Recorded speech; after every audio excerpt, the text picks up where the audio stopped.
Hi everyone, today I'll show you how to use Gelato for print on demand. First, head over to the Gelato website and click on Start Selling. Sign up for an account, or if you already have an account, click on Sign In.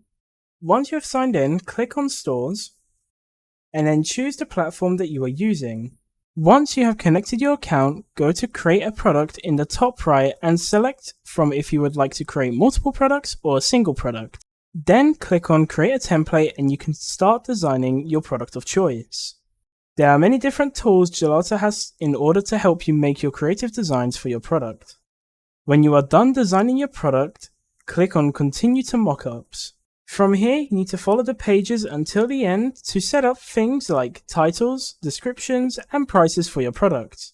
When you are happy with your product, click on Save Template and then add it to your store of choice. If you have any questions, make sure to comment them down below. Thank you for watching.